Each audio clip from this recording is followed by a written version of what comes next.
Amici radioascoltatori, anche quest'oggi un'intervista esclusiva con il presidente Luca Paia, che dovrebbe essere in linea. Le abbiamo chiesto relativamente al problema della carenza dei medici nelle strutture ospedaliere. Presidente c'è? Presidente? Buongiorno a tutti dalla capitale del Veneto, Venezia. Allora dica ai nostri ascoltatori come avete risolto questo problema della carenza di medici. Sentiamo.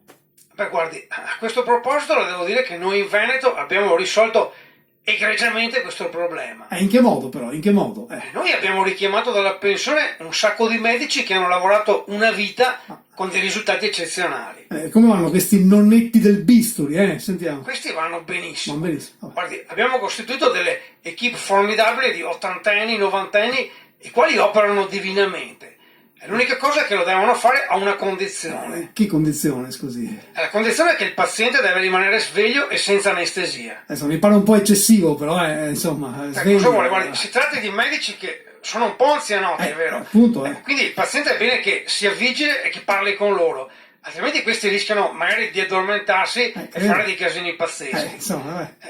Comunque questo penso che sia un modo per valorizzare le nostre risorse senza ricorrere del personale esterno o peggio extracomunitario. No, ma lasci perdere l'extracomunitario. Senta, ci dica piuttosto quali altri esempi di utilizzo autarchico avete pensato di queste risorse? Certamente, guardi, nel caso dei boschi devastati dal maltempo, noi abbiamo messo in piedi una task force. Di boscaioli pensionati? No, di oltre 10.000 boscaioli, ma non di immigrati stranieri come si potrebbe facilmente pensare. Questi sono tutti quanti veneti doc e per la verità la cosa sorprendente è che il materiale che abbiamo messo a loro disposizione è un materiale che abbiamo costruito noi.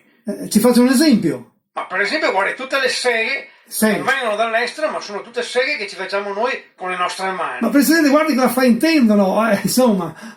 No, nessun fraintendimento. Come sono proprio seghe che ci facciamo noi e continueremo a farci con le proprie mani. Ma no, ma per cosa sta dicendo? Devo ribadirlo.